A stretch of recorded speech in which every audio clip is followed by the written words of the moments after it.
Ituon natin ang ating paningin kay Jesus. Sa Kanya nakasalalay ang ating pananampalataya mula simula hanggang katapusan. Dahil sa kagalahang naghihintay sa Kanya, hindi niya alintana ang kahihiyan ng pagkamatay sa krus. At siya ngayon nakaupo sa kanan ng trono ng Diyos. Yan. Ayan po yung ating konteksto po na ating pag-aaralan. Siguro medyo may idea po kayo.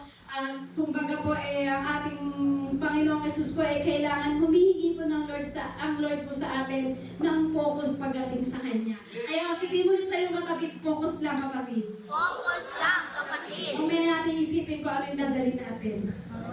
Kasi baka mamaya iba yung nasa isip niyo po, ano kaya, hati na lang tayo, ano yung share natin. Mamaya na po yun. O kaya, next Sunday naman po yun, tuon muna tayo sa salita ng ating Panginoong Jesus. Amen? Amen. Sige pa, palakpakan po natin ang ating Panginoong Jesus. Hallelujah, hallelujah, Lord. We worship you alone. Hallelujah. Yan, tayo po'y magsimula po sa pag-aaral po ng ating Panginoong Jesus. Ating pag-aaralan po, namagatan po nating focus. Yan, sabihin mo sa iyo katabi, focus. Focus. Sabi po dito, Jesus is described as the author and perfecter of finisher of our faith. Author is an originator, creator, as of a theory or plan. The Greek word translated author in Hebrew chapter 12 verse 2 can also mean captain, chief, leader, or friend. So ibig sabihin po pala, sa Greek po yung pinaka-author, ang ibig sabihin po pala is captain. So yung chief leader o yung prince, kumbaga ito yung po pala yung ibig sabihin po sa Greek ng kumbaga kay Jesus. Kumbaga maraming parang kumbaga si Jesus marami siyang parang kinakagawa. Pwede siyang maging captain, pwede siyang prince, chief leader po. So ibig sabihin po niyan, yan po pala yung ibig sabihin po niyan. So siya po yung author, ang ibig sabihin po yan, ang nangangahulugan po ay yung sa captain po na yan. So ano po ba yung dapat nating gawin para tayo po ma-focus pagdating sa Lord? Sabi po, di ba, we must focus sa ating captain. Kasi sino ba yung captain ng ating buhay? Walang iba kundi si Jesus. Tama po? Sino po ba yung chief leader natin? Walang iba kundi si Jesus. So, sabi nga po, we must focus sa captain ng ating buhay. Ang captain ng ating buhay, walang iba kundi si Jesus. So, ano ibig sabihin po ba ng focus? Ano ba yung meaning ng focus? Sabi po dito, focus. Sabi po dyan, number 1, the center of interest, attention, or activity.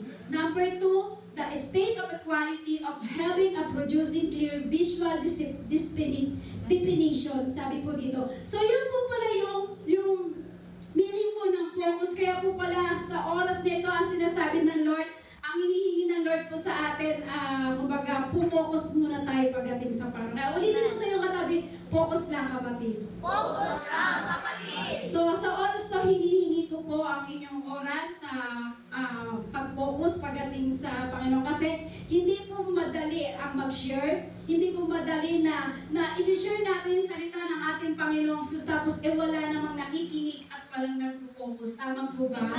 So kailangan po sa oras to, ang hinihingi po sa atin ng Lord, tayo po muna ay saglit lang, 30 minutes. Focus lang po muna tayo pagdating sa salita ng ating Panginoon. Kasi sabihin mo sa katabi mo, galit-galit muna tayo.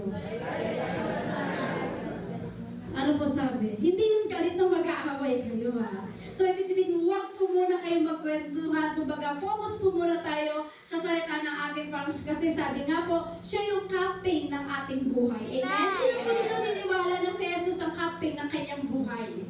Amen? Amen po? So, sabihin mo rin sa katabi, focus lang tayo kapatid. Focus lang tayo, kapatid. Kasi baka kapag nawala tayo sa focus, sayang naman. Amen? Yung parang ganito, yung mangyayari, pag hindi ka nakafocus, yan. Ano kaya ulam mamaya? Nakita niyo po yung picture? Di ba? Pag hindi ka nakafocus sa salita ng Diyos, parang ganyan. Parang iba-iba yung mga salabat-salabak o maraming araw yung kaisipan mo. Kung di mo alam kung saan ka, kung ano iisipin mo, ano ba ulam mamaya, at ano ba gagawin ko, ay may tumawag sa akin, ay susunduin ko pala. So, focus po muna tayo pagdating sa ating Panginoong Jesus. Amen? Kasi sa dito na mahirap talaga mag-focus? Amen. Amen. Amen po. Kahit po ako, tagang tataas ang kamay. Mahirap po talaga mag-focus kasi bakit po? Yung matingin ka nga lang sa cellphone mo eh. Amen? Mawawala ka na sa focus pagdating sa ating Panginoong Jesus. Amen? Amen. Yung meron nga lang tumawag sa'yo, mawawala ka na rin sa focus pagdating sa Panginoon. So, hindi ganon kadali mag-focus pagdating sa ating Panginoon. So, ngayon, ang sinasabi po ng Diyos, makapag-focus man lang tayo kahit 30 minutes sa salita ng ating Panginoong Jesus. Amen. Kaya naman, di ba, parang, kumbaga, minsan titignan natin na parang, kumbaga, may biglang pumasok sa ismo. Ting! Katulad niyan. Yung picture na yan. Yung parang ting! Ay, nga pala mamaya wala akong pansain. Wala na yung focus mong pagdating sa salita ng Diyos. Amen?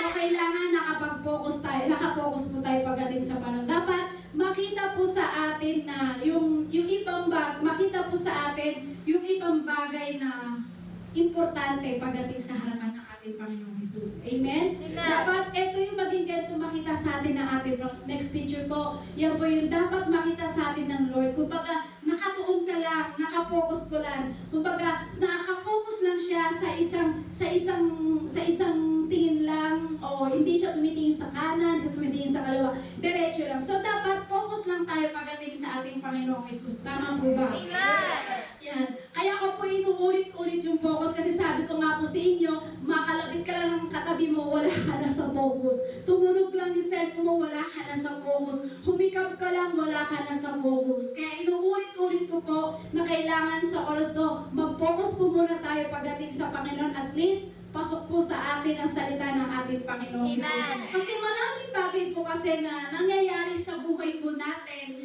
na bilang isang Kristiyano, hindi natin na kumbaga parang hindi natin nakukuha na makapag-focus ka agad pagdating sa Panginoon. So, inuulit-ulit ng Panginoong Jesus na kailangan bilang ikaw Kristiyano, dapat tayo po ay nakakapag-focus pagdating sa salita ng ating Panginoong Jesus. Amen? Amen? Kasi bilang Kristiyano, kailangan kailangan marating natin kasi yung presence ng Lord eh. Ang hirap po kasi pag wala yung presence ng Lord, hindi ka talaga makaka-focus.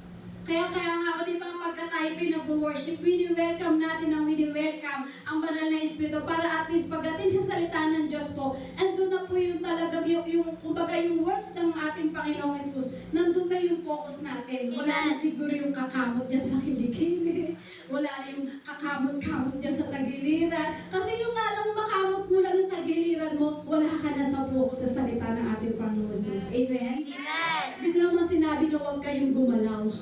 Kailangan mo rin gumalaw kasi mahirap ba may stiff neck pag hindi tayo gumagalaw. Kasi sa katabi mo, galaw-galaw din.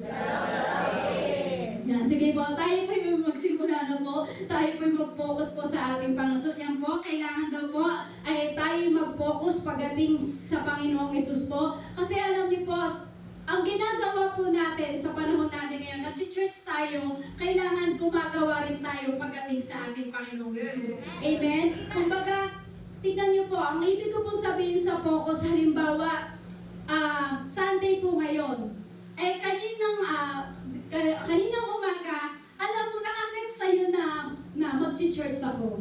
Pero biglang may tumawag sa'yo, huwag ka nang mag-church, mag-mall na lang tayo. Diba, wala na tayo sa focus, tama po ba? So, kailangan, sabi nga po, dapat nakapokus tayo. Dapat, kung mag-church ka, dapat mag-church ka. So, pwede namang Monday tayo mag-mall.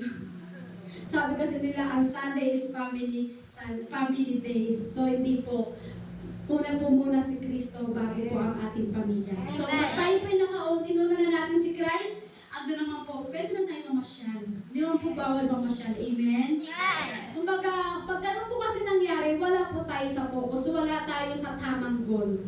Kung ang goal mo kagabi is mag-church, tapos may tumawag lang sa'yo kaninang umaga at sinabi, huwag ka nang mag-church, mag-mall na lang tayo, mag-Robinson na lang tayo, mag-SM na lang tayo. Ibig sabihin yan, wala ka sa tamang goal pagdating sa ating Panginoong Jesus. Kaya dapat ang puntahan po natin muna ang ating Panginoon. So, marami po talaga sa paglilingkod natin na distraction pagdating sa ating paglilingkod. Kumbaga, hindi tayo makakapag-focus pagdating sa Panginoon pag maraming distraction. distraction po talaga sa ating paglilingkod pagdating sa Panginoon. Pero alam niyo po, hindi po yan yung ating pag-uusapan sa oras nito, yung distraction.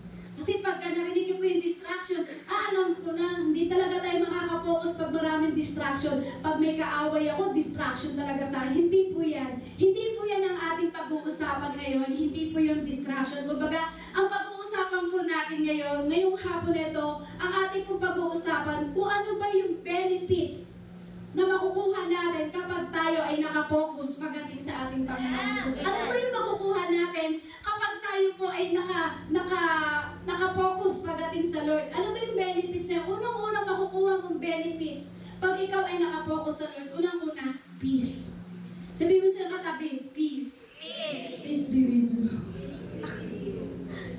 Unang-unang makukuha daw pala natin benefits pag tayo po pala ay nakapokus pagdating sa Panginoon, kundi ang peace. So isa pala ito ng benefits na makukuha po natin sa Lord kapag tayo po pala ay nakapokus pagdating sa Panginoon, kasi you have peace eh. Amen? Meron tayong peace pagdating sa Lord, magkakaroon ka ng kapanatagan pagdating sa buhay mo. Kasi bakit? Kasi alam mo na merong Diyos na magbibigay sa'yo ng peace. Kaya sabi nga po sa Isaiah chapter 26 verse 3, binigyan mo ng lubos na kapayapaan ang mga may matatag na paninindigan at sa iyo'y nagtitiwala. Hindi po tayo kasi makakapag-focus kapag hindi tayo nagtitiwala sa ating Panginoong Hesus. Meron po ba magsasabi na makakapag-focus ka ba kung hindi ka magtitiwala sa Diyos? Kasi sabi nga po, binibigyan mo ng lubos na kapayapaan ang mga matatag na paninindigan at sa iyo'y nagtitiwala. Hindi ka makakapag-focus sa Panginoong Hesus kung hindi ka magtitiwala sa ating Panginoong Hesus. Kaya sabi mo sa katabi mo, magtiwala tayo sa ating Panginoong Hesus. Magtiwala tayo sa ating Panginoong Jesus. Amen? So, ibig sabihin po niyan, lalong-lalo na po sa panahon po natin ngayon, marami na pong nangyayari, o marami na po tayo nababalitaan na kung ano-ano mga nangyayari sa mundo po natin, kung ano-ano nangyayari sa paligid po natin, kung ano-ano po yung nababalitaan po natin. Pero alam niyo po, dahil nakapokus ka pagdating sa Panginoong Hesus, nakapokus ka pagdating sa Lord, kumbaga parang nandun yung peace. Na kahit anong mabalitaan mo sa paligid mo, kahit anong mabalitaan mo na nangyayari sa mundo, pero dahil nakapokus ka kay Kristo, dahil si Kristo ay nasa puso mo at nakapokus ka kay Kristo, nandun yung peace na ibinibigay ng ating Panginoong Jesus. Amen? Amen po? Kumbaga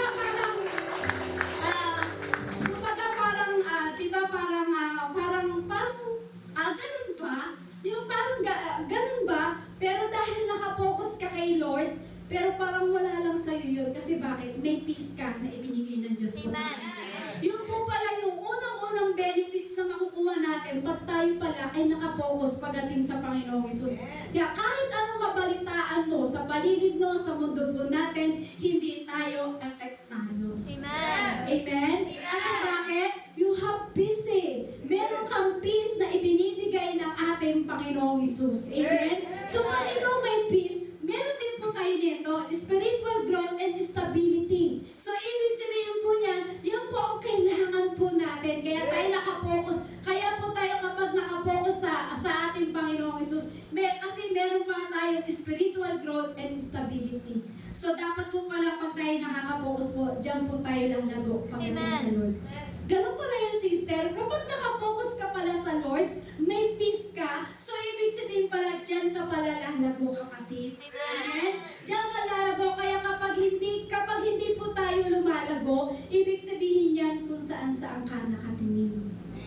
Amen? So sabi po dyan, spiritual growth and stability. So ibig sabihin, kapag nakapokus ka kay God, lumalago ka. So ibig sabihin, pag hindi tayo lumalago, hindi tayo nakapokus kay Kristo kung saan-saan tayo nakatingin.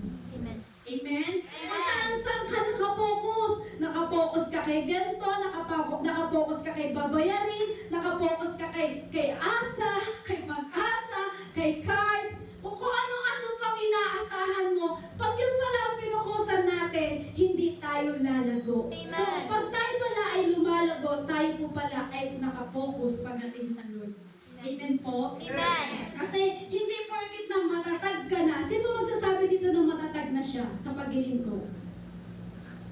Wala po. Amen?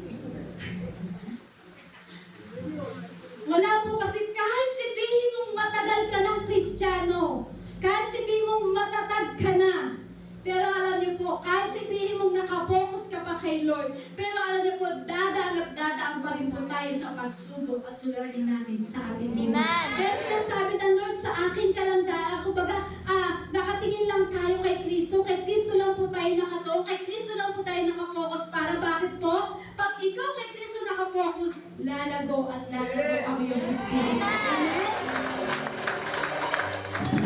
Pero niyo po, dahil tayo po ay nakapokus kay Lord, mapapagtagumpayan po natin yan. Amen? Kaya pa kumbaga sasabihin mo, basic? Kasi bakit meron kang Lord na pinopokusan na magbibigay sa'yo ng peace, magbibigay sa'yo ng paglago mo sa espiritu mo, kaya sabihin mo, basic lang yan. Amen? Kasi meron kang Diyos na pinagtitiwalaan mo sa iyong buhay. Amen? Kaya nga kumbaga parang basic, kasama ko naman sa Lord eh. Kasama ko naman si Lord. Basic na basic. Alam mo, parang kumbaga, alam mo nandyan si Lord. Tama po ba?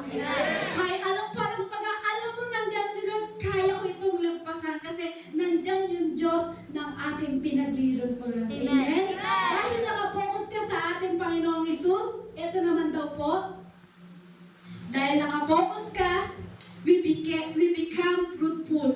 Kapag nakapokus po pala tayo pagdating sa ating Panginoong Hesus, nakapokus po tayo sa Lord, doon pala tayo magiging fruitful pagdating po pala sa ating paglilingkod.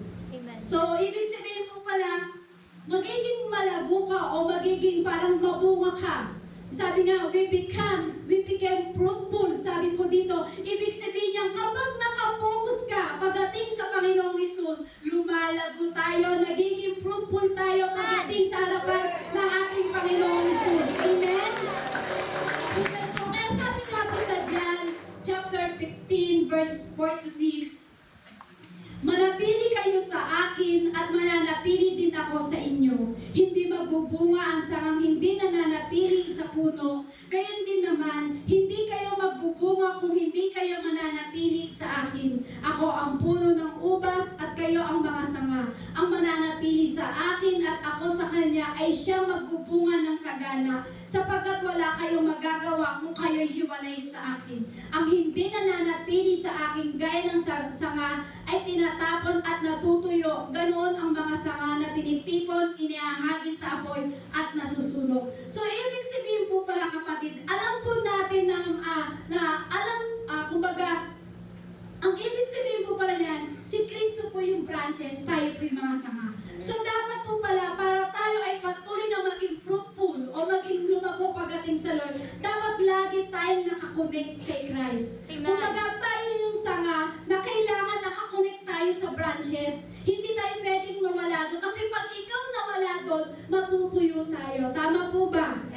Kumbaga, mamamatay ka. Sabi nga po, maaaring tulad daw po tayo doon sa parang mga kahoy o yung parang mga sanga na tinitipon at inahagis at sinusunog. Gusto niyo po ba na parang isa kang kahoy na sinusunog lang at inahagis at tinatapon? Hindi po.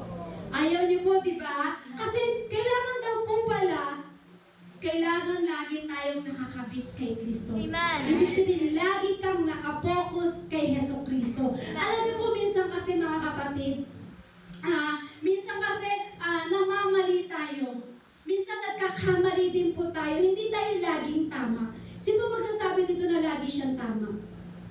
Wala po, di ba? Lahat po tayo nagkakamali. Tama po? Amen. So minsan, kumbaga minsan, nagkakamali po tayo. Kumbaga kapag hindi tayo nakapokus pagdating sa ating Panginoon, minsan yung ating isipan yung isipan po natin, minsan, kumbaga, minsan parang ganito yung isip mo, parang kumbaga, parang si Lord ang kailangan lumapit. Parang mali, amen? Mali po talaga, hindi parang. Mali po talaga. Kasi kapag nakapokus ka kay Kristo, ikaw ang lalapit. Tama po? Kapag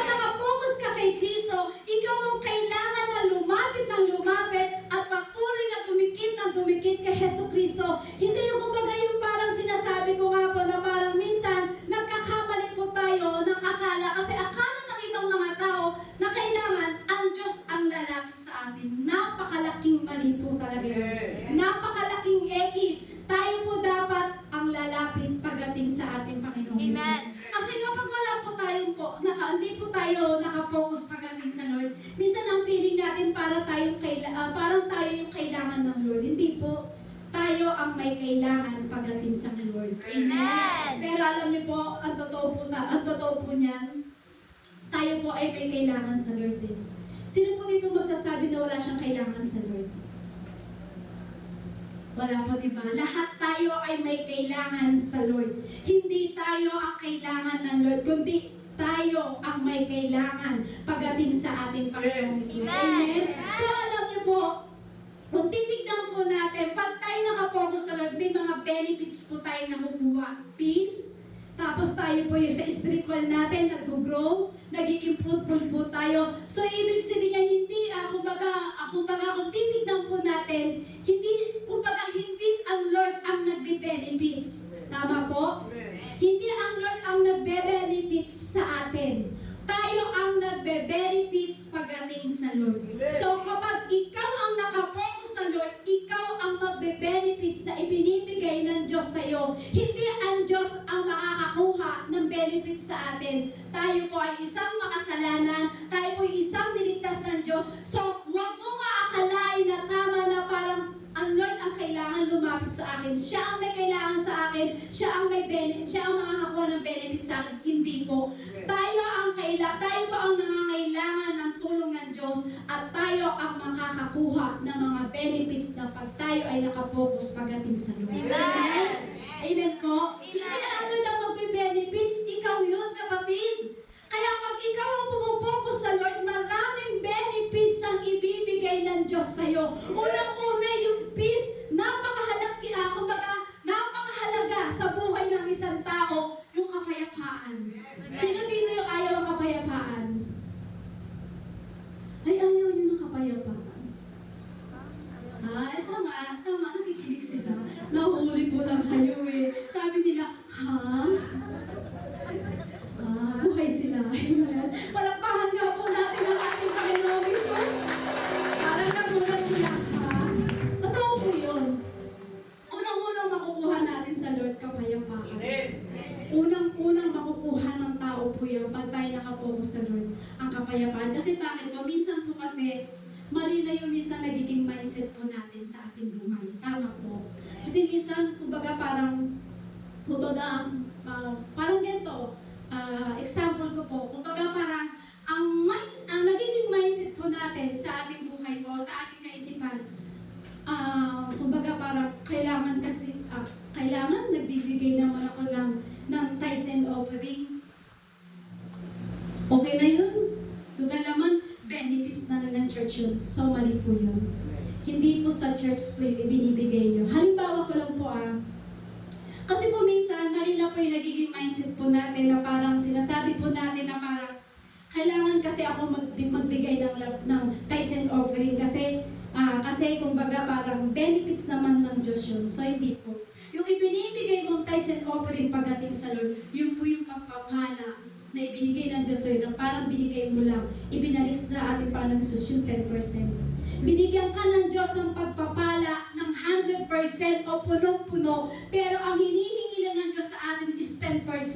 Kaya huwag mong isisipin, ibang mindset sa sarili mo na okay lang naman nakapagbigay ng mga tithes and offering pagdating sa Lord. So alam niyo po, hindi po ang Diyos ang nagbe-benefits. Ikaw ang nagkakaroon ng benepisyo pagdating sa Panginoon. So, mali po yung mga bagay na sinasabi natin na nagbigay naman ako ng tithes and offering. So, wag po yun, kapatid. Hindi yung para sa church, kundi para sa iyo rin yung kapatid. Para sa atin yun.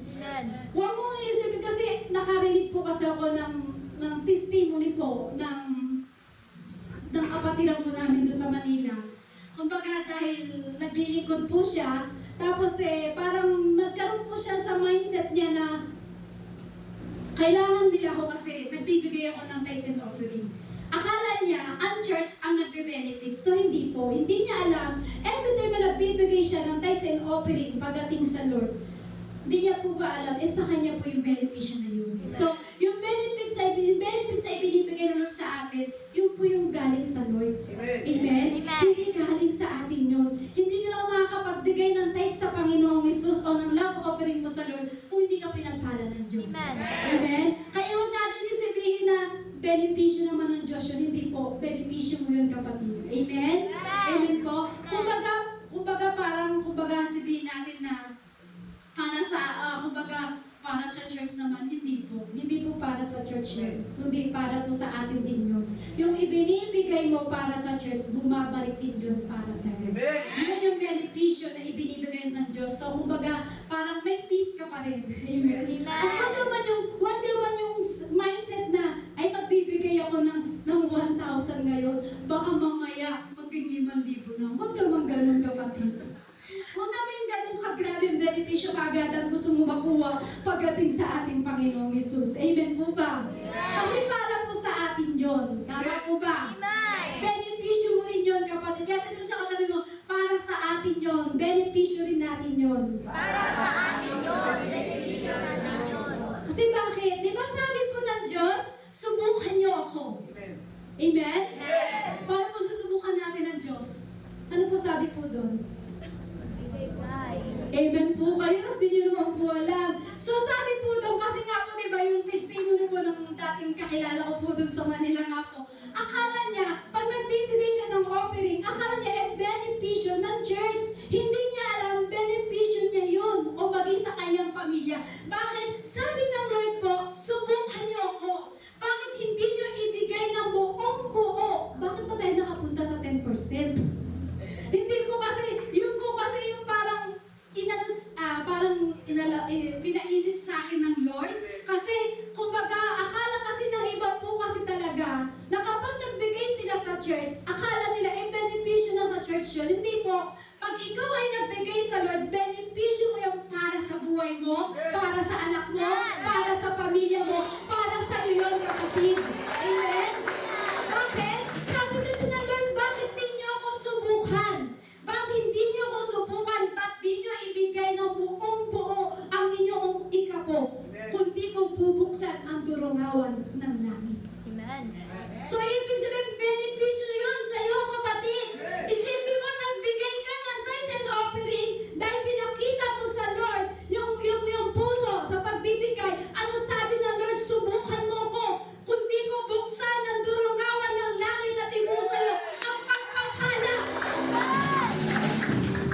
So, ibig sabihin, kapatid, benepisyo para sa atin. Amen?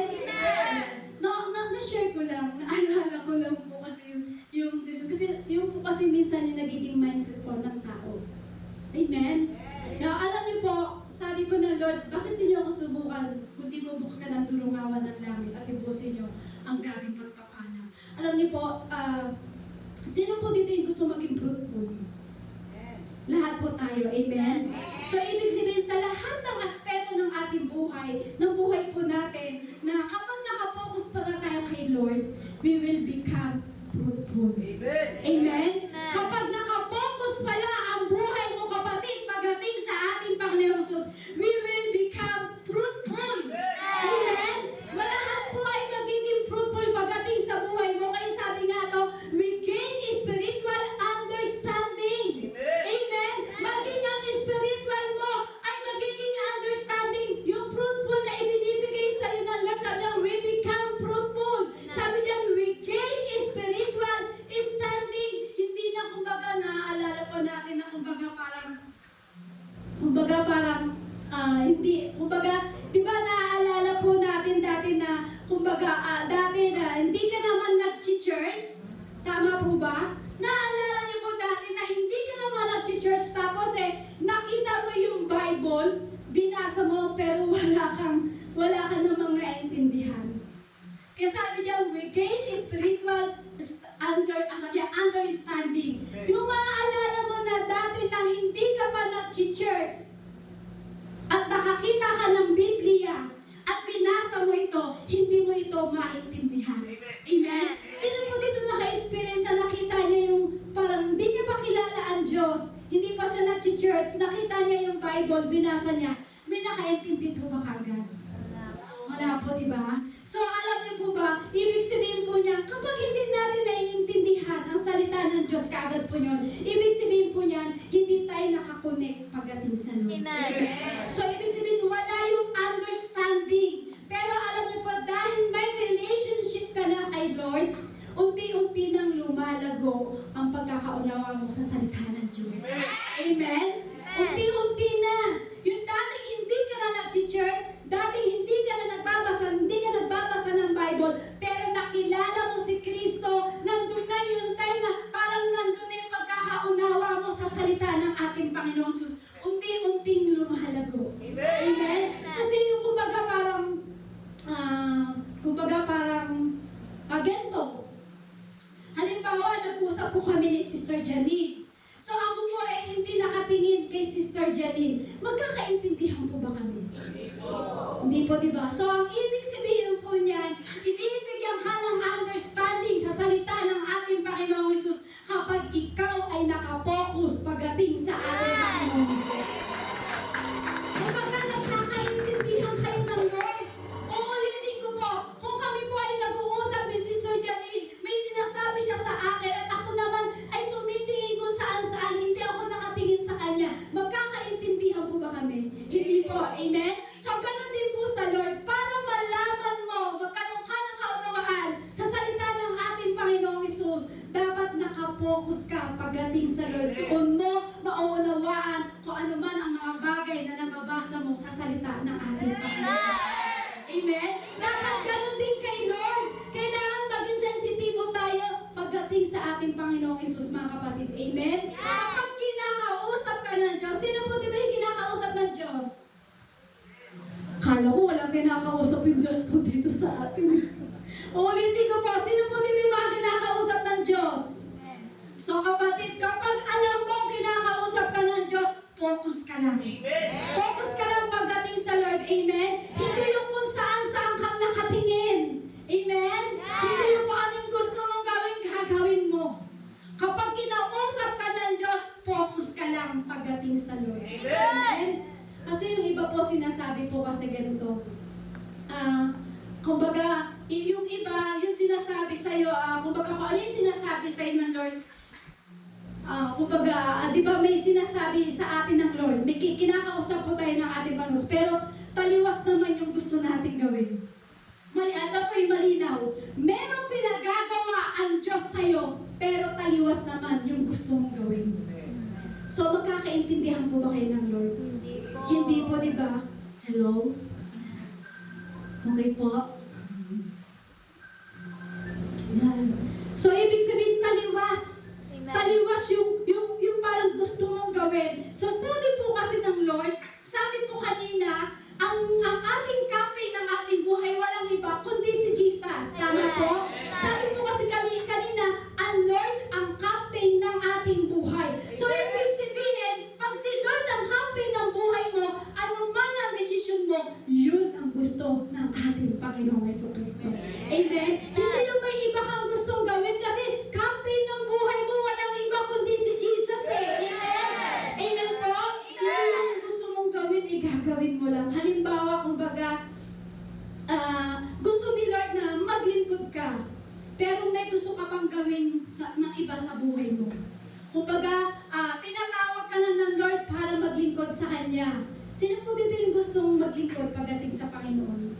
Lahat po tayo, amen? Kaya nga po tayo nandito kasi gusto po natin na tayo po ay maglingkod sa Lord. So, ito po, example po, meron gustong gawin ng Lord sa'yo at tinatawag ka ng Lord na maglingkod sa Kanya, pero hindi naman natin, kumbaga parang iniintindi, kumbaga isinasantabi natin sa ating buhay o parang inilalabas natin sa ating buhay. Pero alam niyo po, dapat maging prioritize po natin, walang iba, kundi yung sinasabi ng Diyos. Amen. Kung ano yung sinabi ng Diyos, doon mo mauunawaan yung, doon mo, kumbaga, we gain spiritual standing. Bibigyan ka ng Lord ng pagkakaunawa sa mga bagay kung paano ka kinakausap ng Lord. Amen.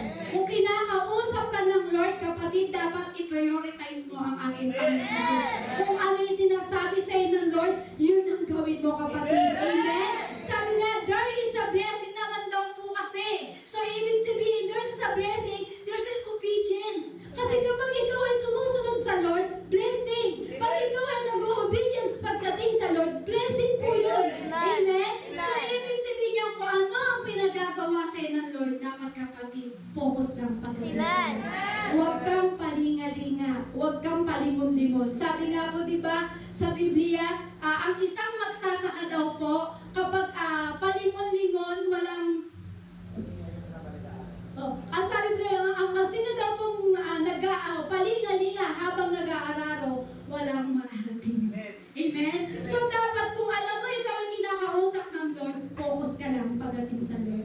Sino po dito yung parang may pinagagawaan Diyos sa Kanya? Wala po. Sabi niyo kanina kinakausap kayo ng Lord. So ibig sabihin kapag kinakausap kayo ng Lord, merong pinagagawa ang Diyos sa buhay mo. Amen? Amen? Amen. Kung merong pinagagawa ang Diyos sa'yo, i-prioritize mo yung kapatid. Amen. Amen? Amen. Makikita mo yung blessing na ibibigay ng Diyos po sa'yo sa inyong buhay. Amen po? Amen. Kumbaga, minsan makikita po natin yung kaunawaan po pagdating sa salita ng Diyos kapag tayo po ay nakapokus pagdating sa Lord. Kasi kailangan focus lang po tayo pagdating sa ating Panginoon. Kasi kung hindi po natin mauunawaan ang salita ng Diyos, ibig sabihin po yun, hindi ka nakapokus pagdating sa harapan ng ating Diyos. Kasi meron po sa buhay po natin na parang marami tayong hinahabol-habol na bagay-bagay na gusto natin gawin sa ating buhay. Yung alam mo, merong pinagagawa ang Diyos sa'yo, pero marami kang hinahabol-habol na mga bagay-bagay sa iyong buhay. Kumbaga, maraming mga bagay na pangyayari sa iyong buhay. Pero alam niyo po minsan, hindi naman natin kumbaga, pero minsan din natin marirealize na kay Lord naman pala lahat yung bagay na sinasabi na ginagawa po natin pagdating sa Lord. Kaya kung ano yung sinasabi sa ng Lord, focus ka lang. I-prioritize mo kung ano yung sinasabi sa ng Lord. Doon mo mauunawaan kung ano yung mga bagay na nababasa mo sa salita ng ating Panginoong Jesus. Amen po? Palagpakan nga po natin ang ating Panginoong Jesus. Bakit? Kung ano yung pinagagawa ng Lord sa'yo, kaya niyang ibigay yan, kapatid. Amen? Kayang ibigay yan sa'yo ng Panginoong Jesus kung susunod ka lamang sa ating Panginoong Jesus.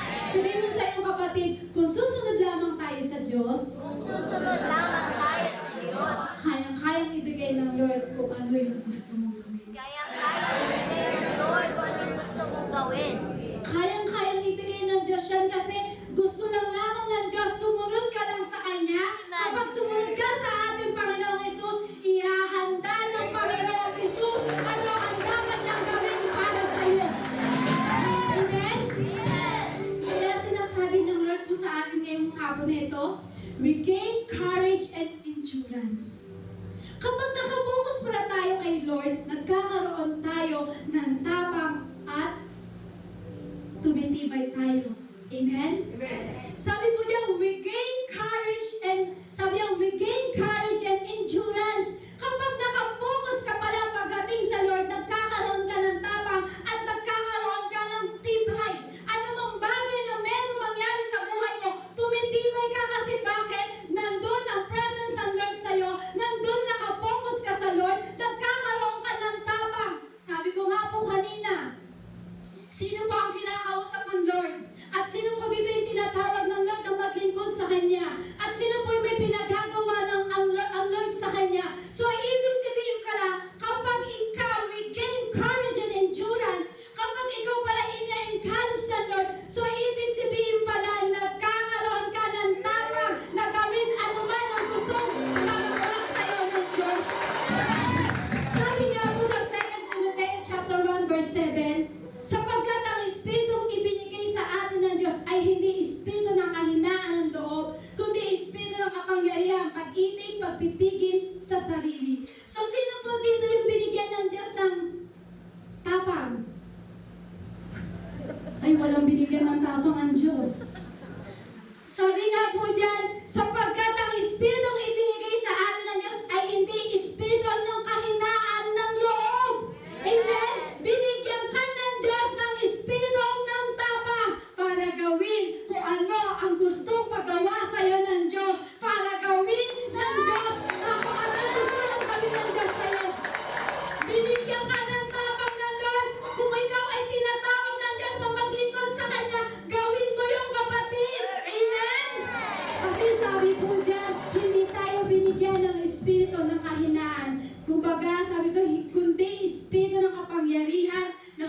pag-ibig at pagpipigil sa sarili.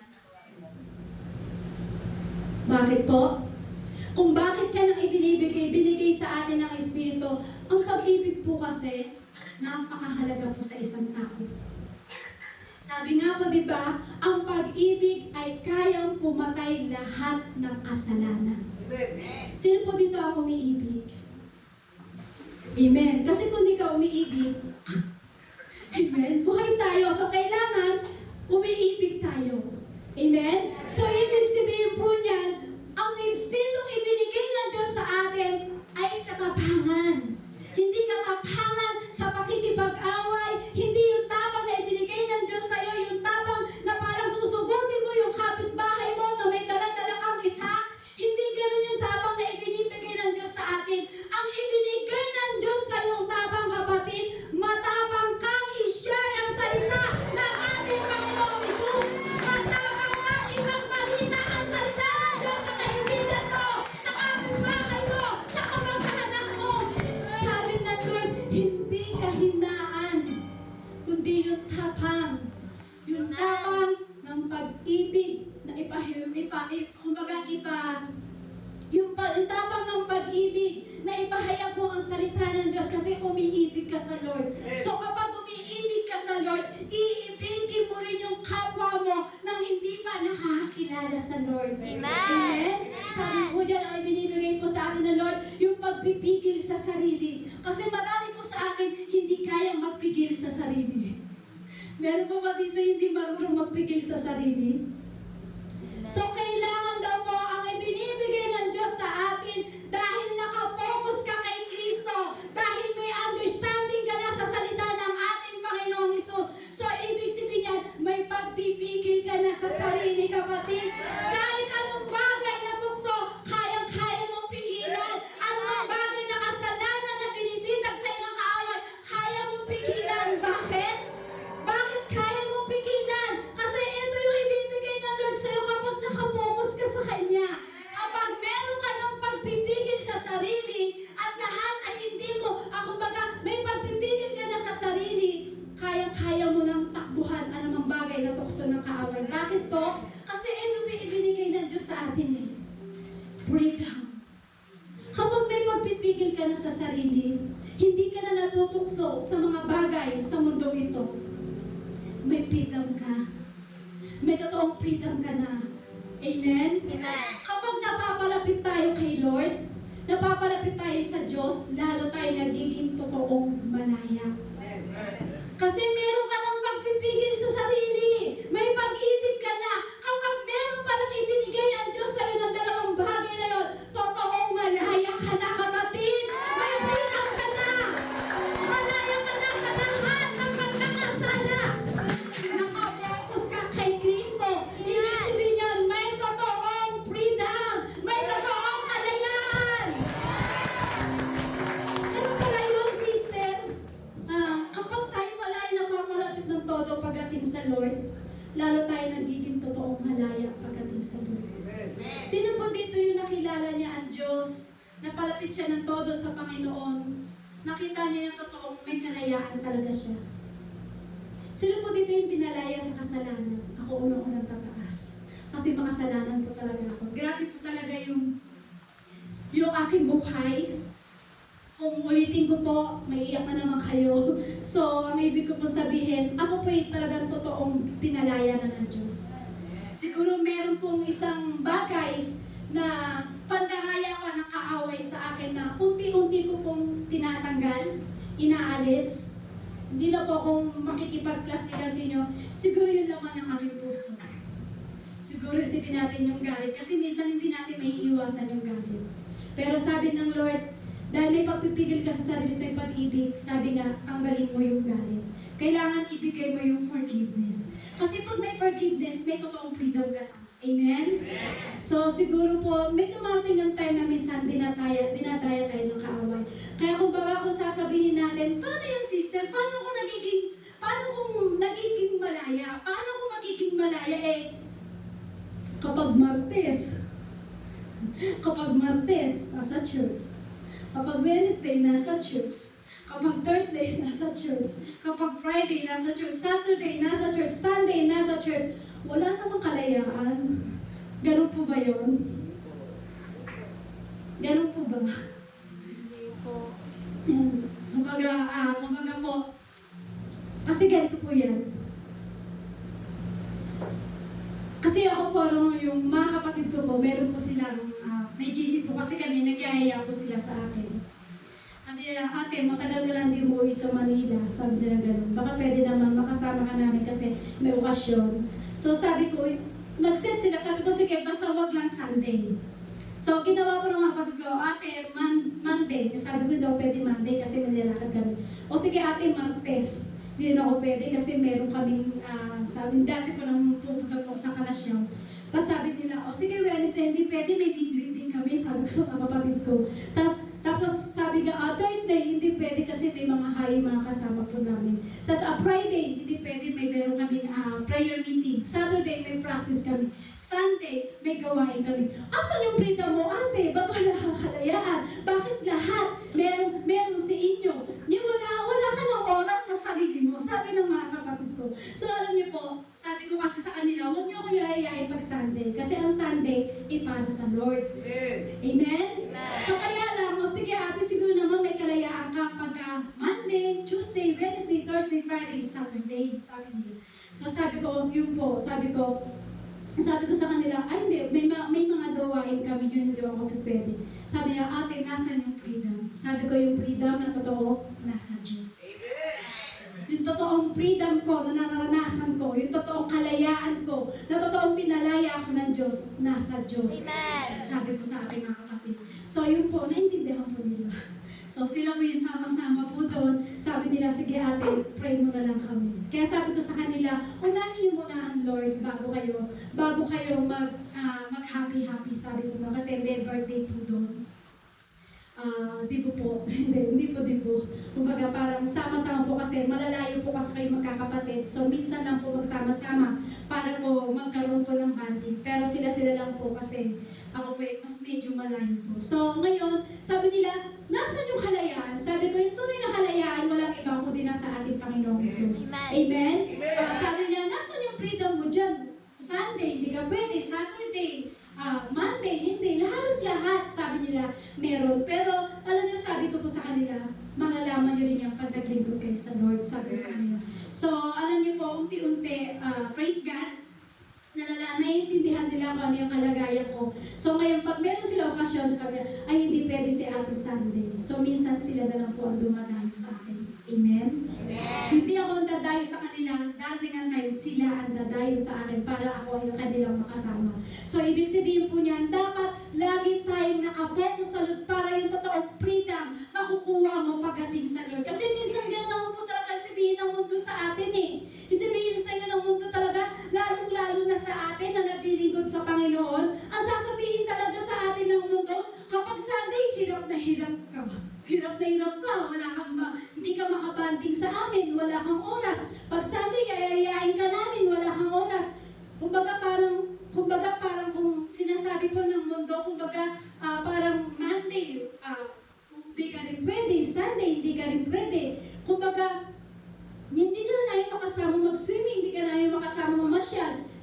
Puro ka na lang kay Lord. Pero alam niyo po, ang totoong freedom po talaga ay nasa Lord. So minsan, yun ang sasabihin sa atin ng mundo. Nasaan yung freedom mo? Bakit ganitong araw nandiyan ka? Bakit ganitong oras nandiyan ka? Pero alam niyo po, ang freedom talaga walang iba kundi ang sa ating Panginoong Hesus.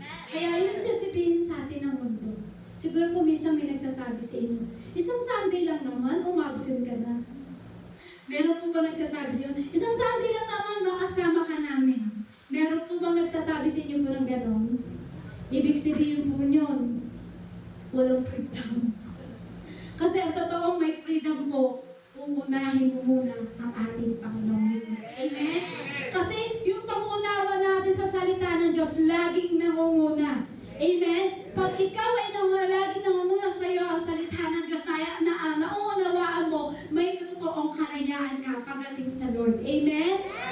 Kasi minsan ang sasabihin sa atin ng mga mundo po talaga, hindi naman kayo malaya para kayo nakakulong, para kayo nakakadena. Pero alam niyo po, ang totoong freedom na sa mundo. Kasi ang mundo po kasi natin, akala nila ang freedom nasa pambabae, nasa panlalalaki, nasa pang-inom-inom, nasa pananigarilyo, o bumarkada. Akala nila yun yung tunay na kalayaan. Akala nila yung tunay na freedom, yung umiinom ka, bumabarkada ka, yung parang nambababae ka, nanlalalaki ka, o kung anong-ano pa na alam mo na kalayaan para sa'yo. Pero ano po, ang tunay na kalayaan walang iba nasa ating Panginoong Jesucristo. Amen? Kasi kung sino nasa isip nila, na sinasabi nila, nasa yung kalayaan? Malayang manigarilyo, malayang ang babae, malayang uminom, malayang bumarkada. So, ibig sabihin yun, wala silang conviction. Kumbaga, akala nilang malaya. Akala nila yun ang kalayaan. Malaya ka kung ano yung trip mo sa buhay mo. Hindi po. Kung ano yung trip mo sa mundo, malaya ka. Hindi po yun ang tunay na freedom. Pero yung nakakakilala kay Lord, yun ang tunay na malaya. Amen. Yung nag-worship sa Lord, nag-praise the Lord, nag-hallelujah, yung talagang nagtitestimony sa kabutihan ng Diyos, yung umiibig sa Lord, yun ang totoong may freedom. Sabi nga po sa John chapter 8, verse 31, ang katotohanan ang magpapalaya sa inyo. Yung sinasabi ng mundo, ang kalayaan ay nasa barkada. Yung sinasabi ng mundo, ang kalayaan nasa inuman. Hindi po yun ang totoong kalayaan. Sabi po dito sa John 8:31, ang katotohanan ang magpapalaya sa inyo. Sinabi naman ni Jesus sa mga Hudyong naniniwala sa Kanya, kung patuloy kayong susunod sa aking turo, kayo may tunay na mga alagad ko. Ano po ba yung truth? Ano po ba yung katotohanan na yun? Ano po ba yung kumbaga parang yung truth na parang hindi puro truth, yung katotohanan. So yung parang, kumbaga parang halimbawa nalaman ni Sister Janine na ampun pala siya. Kumbaga nalaman po ni Sister Janine na ampun pala siya, hindi po pala yun yung nanay niya. So yun po ba yung truth? Hindi po. Sabi po kasi sa John chapter 14 verse 6, sumagot si Jesus, ako ang daan, ang katotohanan, at ang buhay. Walang makapupunta sa Ama kundi sa pamamagitan ko. Yan ang katotohanan. Si Jesus ang katotohanan. Siya ang buhay. Walang makapupunta sa Ama kundi sa pamamagitan ng ating Panginoong Jesus. Ito yung katotohanan na nalaman ni Sister Janine na ampun lang siya. Hindi yun yung nanay niya. Hindi po yun ang katotohanan. Ang ating Panginoong Jesus, siya tayo makakapunta sa Ama sa pamamagitan ng ating Panginoong Jesus. Yun ang truth. Amen? Amen po? Yun ang totoong truth pagdating sa ating Panginoong Jesus. Yung truth, yung katotohanan na tinutukoy po dito, si Lord po yun. Hindi yung katotohanan na nangyari kung ano nangyari sa buhay mo. Yung parang sinabi mo na, ay, totoo nanglaro ako sa loto. Hindi totoo yun kasi hindi wala ako po na nanalo sa loto Kundi si Lord po, si Lord yung tunay na magpapalaya sa iyong kapatid. Amen? Hindi yung mga bagay-bagay na nangyari sa buhay mo na kumbaga parang ito yung ginawa ko, hindi po yun. Walang iba ang katotohanan, walang iba kung ang ating Panginoong Jesus. Bakit? He will give the desire of our heart.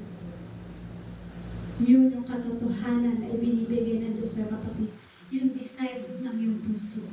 Sabi yan, He will give the desire of our heart. Sabi nga po sa awit 37 verse 4, kay Yahweh mo hanapin ang kaligayahan at ang pangarap mo'y iyong makakamtan. Ang katotohanan, sabi po, ang katotohanan ay hanapin mo at ang kaligayahan ay walang iba kundi na kay Yahweh. Sabi niya, kay Yahweh mo hanapin ang kaligayahan. Huwag mong hanapin ang kaligayahan sa barkada. Huwag mong hanapin ang kaligayahan sa inom. Huwag mong hanapin ang kaligayahan sa bisyo. At totoong hanapin mong kaligayahan, walang iba kundi kay Yahweh.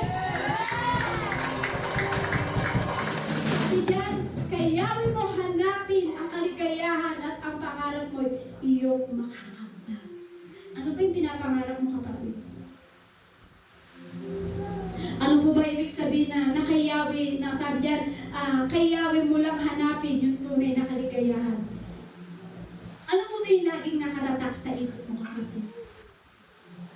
Ano ba yung laging nakaratak sa isip mo, yung mga sinasabi sa'yo ng Lord? Ano ba yung katuruan na sinasabi sa'yo ng ating Panginoong Hesus? Sabi po dyan, we will have a true relationship with God. Yan lagi yung sinasabi sa atin ng Lord. Dapat magkaroon tayo ng totoong relation pagdating sa Lord. Kapag nakapokus ka kay Lord, nagkakaroon tayo ng tunay na relasyon pagdating sa Kanya. Sabi nga po sa Isaiah chapter 29 verse 13, sabihin naman ni Yahweh sa salita lamang malapit sa sasabihin naman ni Yahweh, sa salita lamang malapit sa akin ang mga taong ito, at sa bibig lamang nila ako iginagalang, subalit inilayo nila sa akin ang kanilang mga puso, at ayon lamang sa utos ng tao ang kanilang paglilingkod. Kapag di po pala tayo nakapokus pagdating sa Panginoon, o hindi tayo nakapokus sa Lord, mangyayari pala sa atin is religion lang pala tayo. Wala tayong totoong relasyon pagdating sa Lord. Sabihin mo sa iyong katabi, kapag hindi pala tayo nakapokus sa Lord, Kapag hindi pala tayo nakafocus sa Lord, ang mangyayari lang pala is religion lang pala tayo. ang mangyayari lang pala ay religion lang tayo. Kumbaga yung kapag umaatin ka at di na si Lord yung dahilan ng iyong pag-church, ibig sabihin yung tradisyon na lang yung kapatid. O kaya naman kumbaga parang yung tinuro lang sa ng magulang mo, o anak ha, ito yung nakagisnan namin. So dapat, ikaw din dapat umaatin ka sa church. Kumbaga parang nagiging kultura na lang po yun. So ibig sabihin kumbaga nagiging kultura na lang, nagiging tradisyon na lang, hindi talaga totoong nagkakaroon ng relasyon pagdating sa Lord. So dapat po nagkakaroon tayo ng tunay na relasyon natin pagdating sa Parsus. Kasi sabi nga po sa Isaiah 29 verse 13, sabi nga po dyan, di ba? Sasabihin naman ni Yahweh, sa salita lamang malapit sa akin ang mga taong ito, at sa bibig lamang nila ako iginagalang, subalit inilayo nila sa akin ang kanilang puso, at ayon lamang sa utos ng taong kanilang paglilingkod. So alam niyo po, kailangan pag nakapokus ka sa Lord, dapat sumusunod tayo pagdating sa Lord. Amen? Hindi lamang tayo ay parang sa lagi lamang. Sabi po dyan, malapit lamang daw po ang tao dahil sa kanilang mga bibig lamang, sa kanilang mga sinasabi. Sabi niya, subalit malayo ang kanilang mga puso. So dapat, kapag ikaw nakapokus sa Lord at may totoong relasyon ka sa Lord, hindi malayo ang puso mo, kapatid. Amen? So hindi yung bibig lang ang gumagana sa atin. Dapat gumagana yung puso na marunong magmahal pagdating sa Lord. Amen? Hindi tayo tradisyon lamang sa ginagawa po natin.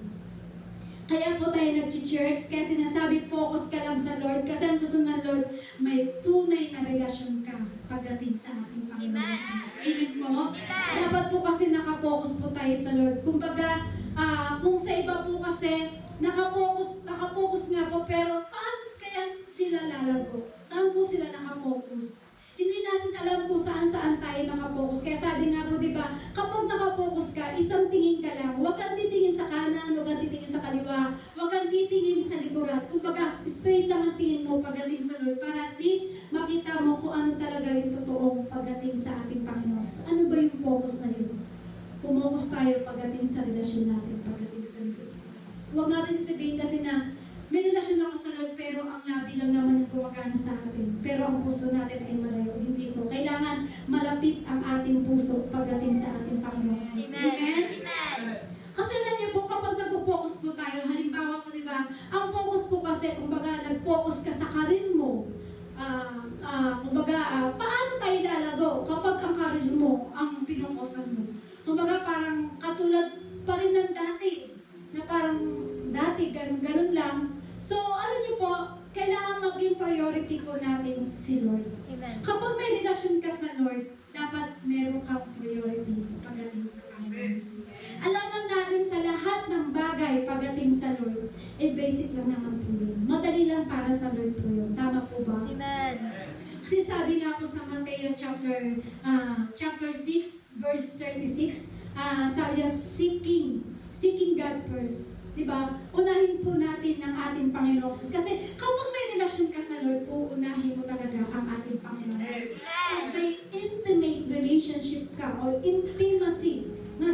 pagdating sa Lord, nandun yung focus mo pagdating sa ating Amen. Panginoon Jesus. Amen? Kasi alam natin lahat basic sa Lord yan.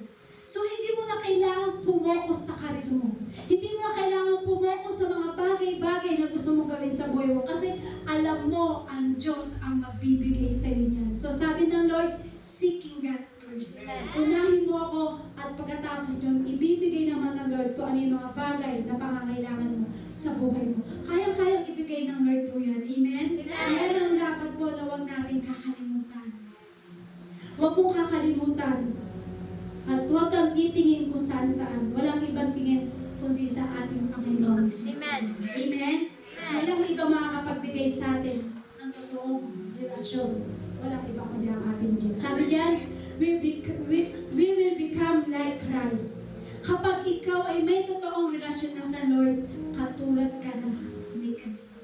Sabi dyan, we will become like Christ. Sabi po dito sa Efeso chapter 4 verse 17 to 24, sa pangalan ng Panginoon, binabalaan ko kayo, huwag na kayong mabuhay tulad ng mga hindi sumasampalataya.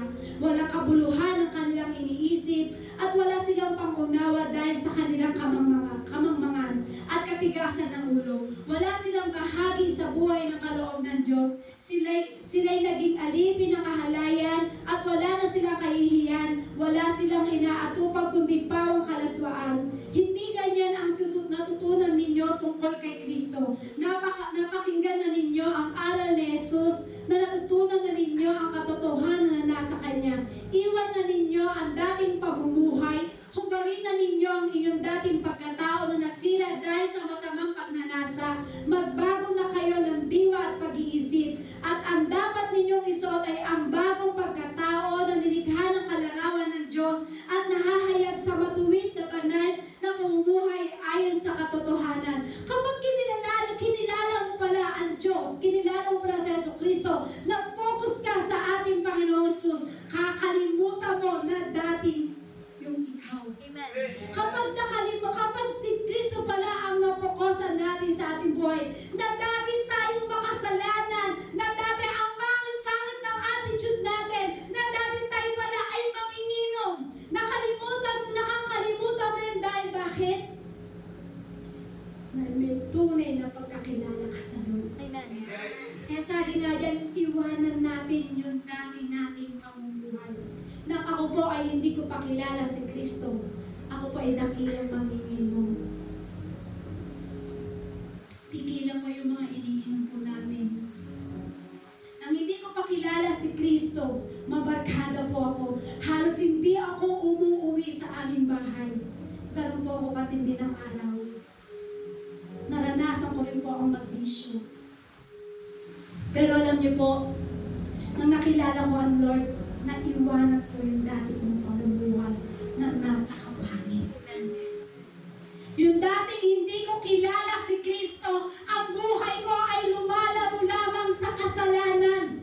Yung hindi ko kilala ang Diyos, wala akong intimate relationship pagdating sa Lord. Wala akong intimacy relationship pagdating sa Lord. Ang buhay ko pagtungtong ng gabi, nasa diskuhan na, nasa inuman na, nasa barkada na. Pero nang nakilala ko ang Lord, may relasyon na ako sa Panginoon, kinalimutan ko na yung mga bagay na yun.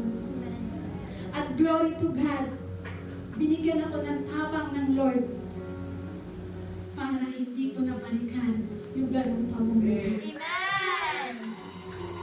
Yung dating palabisyo, yung dating manluloko, yung dating ikaw na magnanakaw, yung dating ikaw ay babaero, na dating ikaw ay mabisyo, na dating ikaw ay punong-puno ng kasalanan.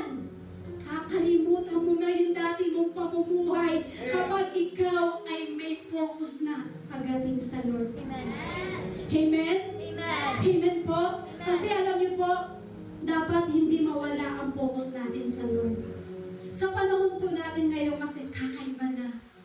Lalong-lalo na po sa mga kabataan, lulong na po ang mga kabataan sa social media. Ang mga kabataan, ang daling-daling tanggalin ng focus nila pagdating sa Panginoon. Parang tayo po din po mga matatanda. Dahil sa social media, dahil sa cellphone, ang bilis na maagaw ang focus natin pagdating sa Panginoon. Ang bilis maagaw yung attention natin pagdating sa Lord. So sabi ng Lord, focus lang anak. Pumokus ka lang sa akin. Iwanan mo na yung dati mong pamumuhay. Iwanan mo na yung dati mong ginagawa. Kasi sabi ng Lord, bibigyan ko kayo ng bagong buhay. Ang sino mang nakipag-isa sa akin ay isa ng bagong nilang wala na dati ang kanyang pamumuhay. So dapat sabi ng Lord, focus lang po tayo sa kanila. So sa panahon po ngayon, ang mga kabataan ngayon, mabilis na po tanggalin ang focus nila pagdating sa Lord. Kasi sa social media po, sobra na po talaga yung ginagawa po ng social media na yan. Natatandaan ko po kasi, sa panahon po kasi natin, ngayon, parang mahigpit na labanan pagdating sa focus, pagdating sa Lord. Sino po nagsasabi dito na nakapokus siya ng todo sa Lord? Wala po, di ba? Wala po. Amen? Kasi sa panahon po ngayon, kahit tayong matatanda na, ay hindi pala, kahit tayong mga bata pa, mabilis nang makuha ang attention natin. Tama po ba? Amen. Sa panahon natin ngayon, matinding labanan pagdating sa focus. Kaya sinasabi ng Lord, focus lang anak. Focus lang kasi sa panahon natin, matindi na po ang focusan. So alam niyo po, siguro po, naaalala ko po sa panahon po namin. Sino po dito yung 80s, 70s, 80s, 90s. Di ba po dati ang panahon po natin yun yung hindi pa uso ang internet, hindi pa uso yung Netflix, hindi pa uso yung social media. Ang pinagkakaabalahan lang naman po natin, Chinese garter, lungsong tinig, patintero, luksong baka, tama po ba? Kumbaga, puro laro lang po ang ginagawa po natin yung time na yun. Pero sa panahon po natin, ang bilis maagaw ang atensyon ng tao. Sa panahon natin ngayon, ang bilis maagaw ng focus ng tao pagdating sa Lord. Bakit? Kasi dahil po sa panahon na kinalalagyan po natin. Puno-puno ng Netflix, social media, internet, cellphone. So ngayon doon tayo nakapokus. Sino po dito yung pag-ising niya cellphone kaagad ang hawak? Ay, wala po. Ang babait namin, Lord. Alam niyo po, yung pa lang po, kasi ng araw po naalala ko, nang hindi pa ako ganun kakilala sa Lord. Pag-isip pa lang sa umaga, unang-unang nakatanggit natin, pag meron kang panibagong lakas, panibagong hininga, di ba sinasabi natin, thank you, Lord. Ang Lord kaagad ang unang-unang naaalala mo. Sino po dito yung pagkagising pa lang niya sa umaga, ang Diyos din naaalala niya? Amen.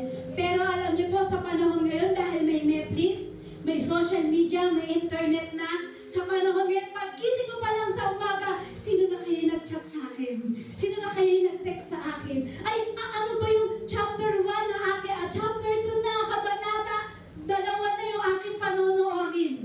So, ibig sabihin, yung focus natin, ang bilis maagaw. Amen. Amen? Amen. So, kapag ikaw pala ay may totoong relasyon pagdating sa Lord, po-focus ka lamang pagdating sa ating Panginoon. Amen. Amen? Amen. Kasi alam natin, napakarami talagang pagpapalang pwedeng ibigay sa atin ng Diyos kung tayo po ay nakatuon sa ating Panginoon Kristo. Amen? Amen. Yung kalakasang spiritual, pagpapala po yan ng Diyos na ibigay sa atin.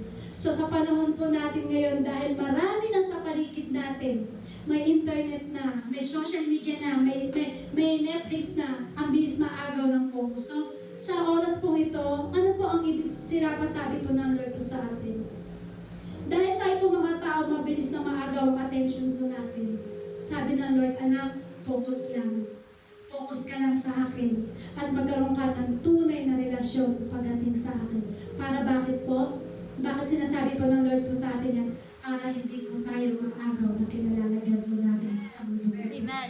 Amen? Kaya sabi ng Lord, anak, focus lang. Kung ano yung pinagagawa ko sa iyo, kung ano yung sinasabi ko sa'yo, gawin mo lang sapagat binigyan kita ng espiritu ng tapang at hindi espiritu ng kahinaan. So kapatid, kung ayaw mong mawala ang focus mo pagdating sa Lord, kung ayaw mong maagaw ang attention mo ng mundong ito, kung ano ang pinagagawa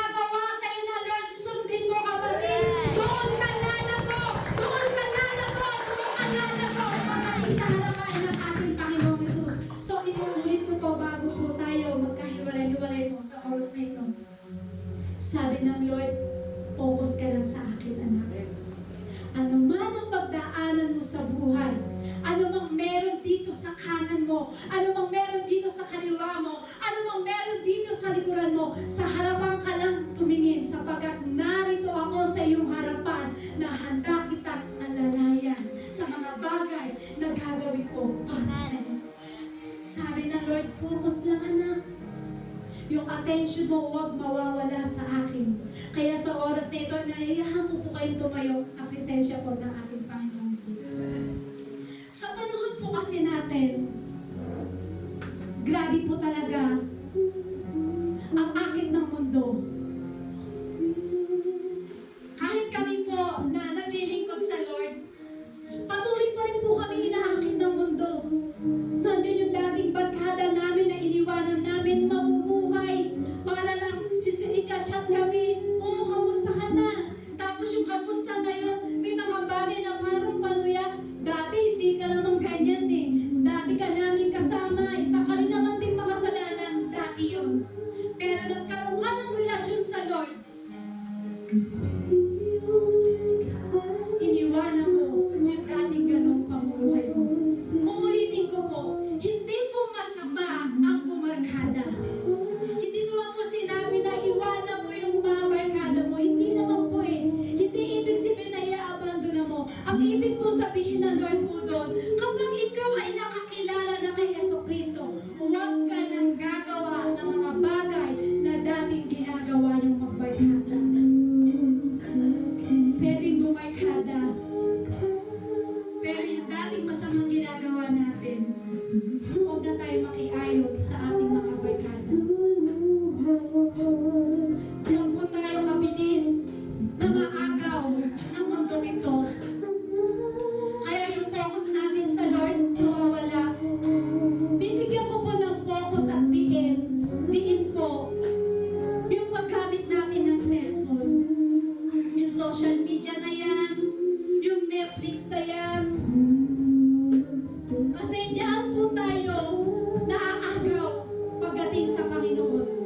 Yung mahawakan mo lang yung cellphone mo, na wala ka na sa focus sa Lord. Yung sa social media, na lagi mong inaabang-abangan. Diyan na naagaw yung focus natin pagdating sa Lord. Pero sabi ng Lord, anak, nakipag-isa ka sa akin. Nagkaroon ka ng relasyon sa akin. Bakit hindi ka muling pumopos sa akin? Para kung ano yung ipinagagawa ko sa iyo, magagawa mo dahil binigyan kita ng espiritu ng tama at hindi espiritu ng kahilingan. Dahil pagpilihin po natin ang ating Panginoong Jesus, ipagpasalamat mo sa Lord na binago ka ng Diyos.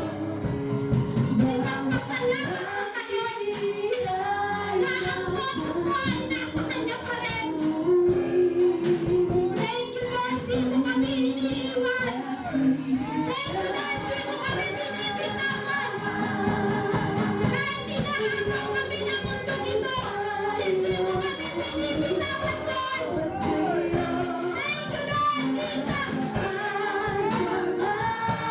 Itinataas namin ang pangalan mo, Panginoong Jesucristo.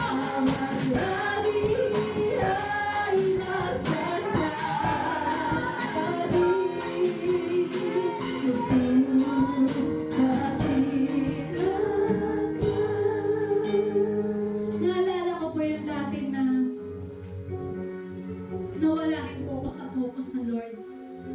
Sabihin po natin, nawala po ako pagdating sa Lord. Lahat ng ginagawa ko pong pagpupuri sa Lord, nakalimutan ko po yun. Yung dating pagpipray, hindi na po ako nagpipray. Yung nawala po ako sa focus sa Panginoon, naranasan ko ulit na bumalik sa dating pamumuhay ng hindi maganda. Pero alam niyo po, glory to God, salamat sa Lord. Hindi ako binitawan ng Lord. Hindi ako iniwan ng Diyos na kahit bumalik ako sa ganung pamumuhay. Pero yung Diyos, kailanman di ako binitawan. Yung Diyos na ating pinaglilingkuran. Kailanman hindi tayo kinalimutan. So kapatid, ang sinasabi ng Lord po sa atin, nakipag-isa ka sa Panginoon, hindi ka kakalimutan ng Diyos. Hindi ka bibitawan ng Diyos. Hindi ka pababayaan ng ating Panginoong Hesus. Ang gusto lamang ng Lord po sa atin, pumokus ka lang sa Kanya at magkaroon ng intimate relationship pagdating sa ating Panginoong Hesus. Pasalamatan mo ang ating Panginoong Hesus sa oras na ito. Nalalaman kami sa pangin, Panginoon. Nalalaman ka, Panginoong Hesus. Salamat, Lord. Di mo kami binibitawan. Salamat sa reminder mo, Panginoong Hesus. Itinataas namin ang pangalan mo, Panginoong Jesucristo. Yes, Lord. Dapat ka sa pangin. Dapat ka pasalamatan.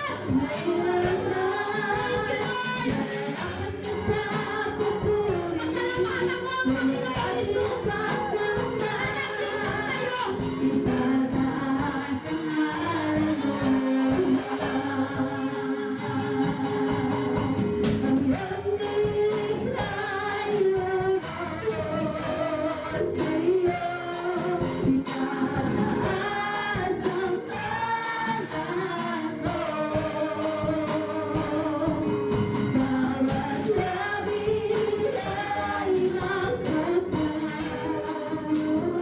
Thank you, Jesus. Salamat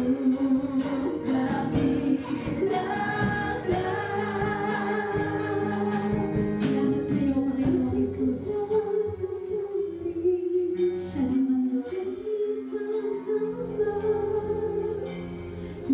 Salamat sa pag-ibig, Panginoong Hesus.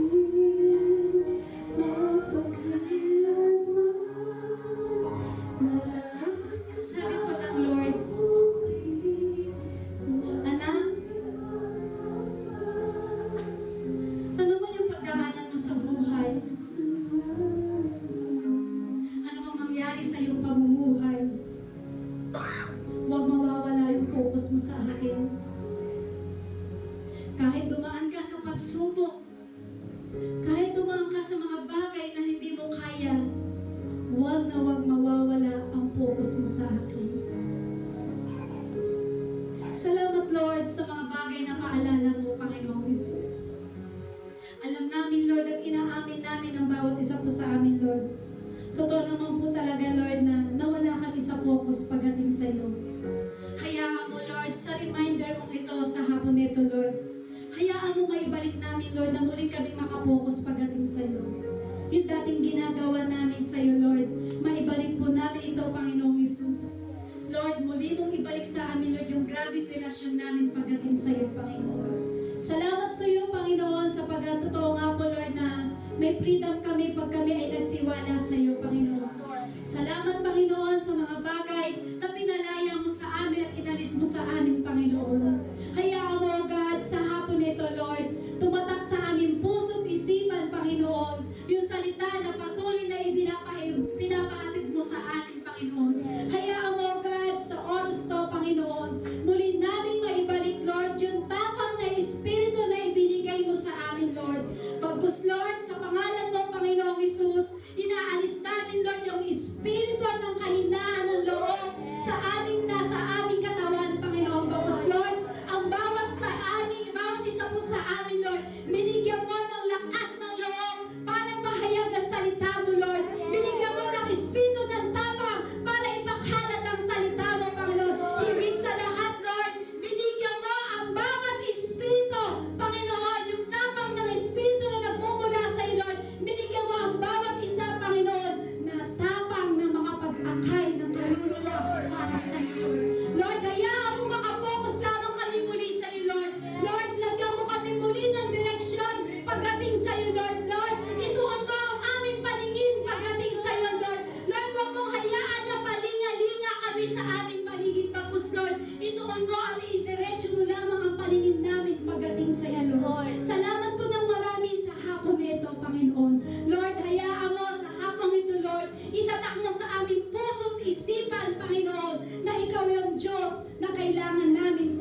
buhay. Yes, Lord. Pag kami pala, Lord, ay nakapokus sa iyo, Panginoon, marami kami benepisyo na makukuha pagdating sa iyo. Lord, salamat sa kapayapaan, Panginoon. Salamat sa pag-ibig, Panginoon Jesus, na ibinigay mo sa amin, Lord. Hayaan mo, God, sa hapon nito, Panginoon, na ikaw ang aming Diyos, ang pinasasalamatan namin sa aming buhay. Salamat ng marami sa iyo sa salita mo, Lord, na patuloy na ipinapaunawa mo sa amin, Panginoon. Salamat po ng marami sa iyo, Panginoon. Hayaan mo, God, sa aming pagkahiwalay-hiwalay sa lugar nito, Lord. Pinababalutan po namin sa iyo ng inyong banal na dugo ang aming mga sasakyan, Panginoon, ang aming gagamitin sa pag-uwi, Lord. Lord, balutan niyo po kami ng mga dugo, Lord. Makauwi po kami ng maya-payapa, Panginoon, sa aming bawat tahanan, Lord. Salamat po ng marami sa iyo, Panginoon, at muli mong i-focus ang paningin namin pagdating sa iyo, Lord. Salamat po sa iyo, God. Sa iyo po kami, Lord, nagbabalik ng grabing paborit pasasalamat. To God be the highest glory. In Jesus' name,